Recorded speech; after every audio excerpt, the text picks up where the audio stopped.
Hello, ladies and gentlemen. I'd like to welcome Josh Blurb to the Blurb. Lockhart to the booth for Blocker's Blurb, and lots to talk about today, Josh. We do, and we got just under 10 minutes to do it. So, I first just wanted to start off with the game, if you're all right with doing that. Absolutely. I think the Rebels have gotten into Campbell's head, and we'll see how things go down in the third period. When I was over at the media booth, and I was like, oh, this is kind of sad, and Langlar was in the penalty box, and he's like, no, there's comebacks are possible. So I believe in the Nitros, but the Rebels have had their number this game. Absolutely, I agree. They came out flat tonight, the Dynamiters, but I mean, Campbell's got to close the door, and you're right. It's a 4-2 hockey game. Lots can happen in this league. Momentum kind of shifted there late in the second period. Absolutely. So the Dynamiters come out firing on all cylinders like that. They could have a good third period, John. They could, and this sounds weird, but the Dynamiters have almost been better shorthanded or 4-on-4 than they have 5-on-5 or on the power play. They got to just play with 4 skaters, and then they'll be all right, it looks like, which is weird. And like I said, these two teams have played each other 3 times. I know it got very bright in here, and it wasn't because I have a good idea. Something just turned on completely. Talking about the three games in 3 weeks, and these two teams no love lost. They don't face each other again in the regular season at all, but could very much face each other in the playoffs. So, and this is like, yes, the Rebels are 4th in their conference, but they're only, I think, 5 or 6 points behind the Dynamiters. Not like our division where it's like 10 plus points between 1st and 4th. So that division, just if I may segue here, the Neil Murdoch division is turning out to be one of the hardest divisions in the conference or in the league. I did my power rankings today. I saw your tweet earlier about 3 of the top 4 teams coming out of there, and it's scary. So, right? So yes, there's a 2-way tie for 4th between the Rebels and the Soyuz Coyotes. But you have the Nighthawks, it's number 1, the Nelson Leafs, it's number 3, and then the Rebels tied as 4th. That is unreal. It really is. And to the flip side, for our division, you have the Rockies at 16th, the Riders at 19th, Ghost Riders, sorry, and then the Golden Rockets at 20th. Now, I don't think it's fair. We had a very small sample size for the Ghost Riders in October, just due to the unfortunate tragedy that happened. So it'll be interesting to see how things turn out in November for them. On one of those games that we were talking about, last night's game was postponed between the two teams, and that'll be played Tuesday in Fernie. Yep. And you're right, so there's going to be some makeup games coming up by Fernie, and we don't know where they stand right now. But yeah, well, and now they got heart and soul, so we'll really see that come out. I heard Titus on the radio, and this season means a lot now. I mean, if it didn't before, he said that, that they felt that they came out kind of flat. They kind of lost reason to play in the last 2 weeks before the unfortunate accident. But now they're playing for those 3 guys. And, they're going to come out firing for the rest of the season. Yeah, they got the whole community behind them. So, if I may jump back to the power rankings here, the Dynamiters sit 2nd.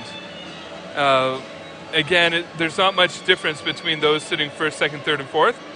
But I had the Summerland Steam reach out to me and say, we were 6-2 in the regular season, in October.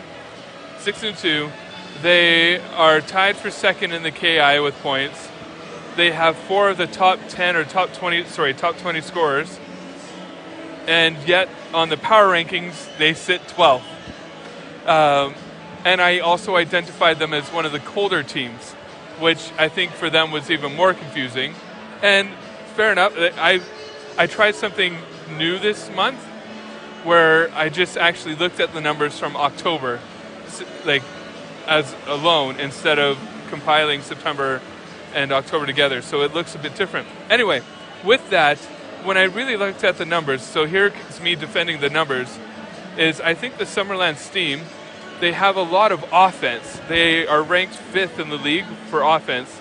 and they just outscore you, despite statistically showing here how poor their save percentage, special teams, and goals against average is. They just score more goals, which, great, that'll still win you games, but it makes you wonder if when they're off or the defense gets challenged, how that may look.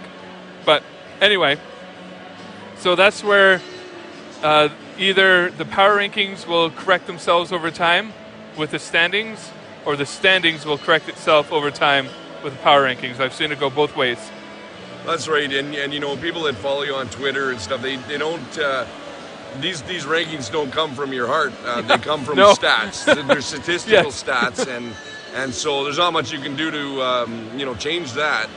You know, other than the fact that we talked about it, and like these are based on numbers, and when you look at a team that is good offensively, down the run, you're right, defensively, they're not always going to be able to score 8 goals a night. And like the Dynamiters find out, they're a pretty good offensive team as well. And, last week against Castlegar 5-0. And tonight, 4-2 now. And I'll just scored 9-2 against the same team in 2 weeks. Yeah. You're gonna run into teams where they match up against you well. Mm-hmm. And you can't just outscore them, run and gun, because they can play defense. Yeah, that's right. And the Rebels goalie just stands on his head. So that is, unreal. So that's the power rankings. Every month I make new friends because I have different teams power rank better, and then those teams are my friends, and then the teams that are lower are not my friends. So it changes month to month, my relationship with the other teams in the league. But yeah, that's just what I do. I have fun with it. And I think it's just very insightful. It's another way to look at the team, or at the league. The fascinating thing is the Thundercats are the hottest team in the league. So, there you go. I mean, and that's the thing. Like, it's going to change. Yeah. Yeah, it's not a biased decision on your part, but we're talking about players of the month and that kind of stuff as well. And again, that's based on something completely not based on your heart or your affiliate with any clubs. So so I am involved with the Player of the Month decisions, and again, it's one of these things where statistically you look at it, and Matt Davies or Brock Palmer honestly could have earned Player of the Month for the league, and I think this might have been a nice combo for the Dynamiters, where Davies and for Palmer getting the team's Player of the Month. So I just think that worked out well. So congratulations to Davies for getting the Player of the Month for the league recognition, and Palmer for getting Player of the Month for the team. You could make cases for both of them to be Player of the Month for the league and for the team, I think. So. Well, we've still got a few minutes here. A little bit off topic, Josh. Yes. As you see, he's going to remove his headwear here. There we go. And we have to mention this, Josh, because you did this for a good cause and raised money. A big part of that, in fact, the whole $500 coming from Fernie, amongst other donations as well. 501 then from Kimberley. That's pretty awesome, and it all went to a great cause. So there you see the result. Bald Josh and beardless there for a little while. It's starting to come back a little bit. This is 2 weeks of growth. It's honestly like 2 weeks ago this time is when I got shaved. Well, and Josh's wife was very much against this. Wouldn't let you do this from before, so I see she's got her way in letting you grow it back there. Yes, right on. She has. No, and again, thanks to the Fernie Ghost Riders and the Kimberley Dynamiters for their contributions there. The Dynamiters also provided some goodies for me to give away when I was beaten in the Elite Four competition. So that it was a lot of fun, and it felt weird getting my head shaved, but it felt weird wearing a Ghost Rider t-shirt while my head was being shaved. Because that was something I offered to do when they made that donation, that I'm like, I will wear a Ghost Rider t-shirt when that happens, because you have single-handedly made me bald. So. And I heard you didn't make many fans at the sports store that you got the Fernie Ghost Rider store. No. Yes. Mentioned Langlar earlier. Langlar was working that day, and when I was like, I'm here to pick up a Ghost Rider T-shirt in their donation. Lingelar's like, I'm not touching that, and went and got someone else to go get it for me. Yeah. Right so, on. Well, thank you to him. the Ghost Riders and the Kimberley Dynamiters for making the event such a successful one for you and for obviously ultimately the Children's Hospital of Alberta. So we ended up raising over $9,000 in Cranbrook alone. For Children's Hospital, so it's great. That is awesome. Yep. Well, thank you very much, Josh. Ladies and gentlemen, for Josh Lockhart, I'm Troy Boback. Thanks for joining us for the Blurb tonight, and we'll talk to you next time. Yes, thank you. Right on.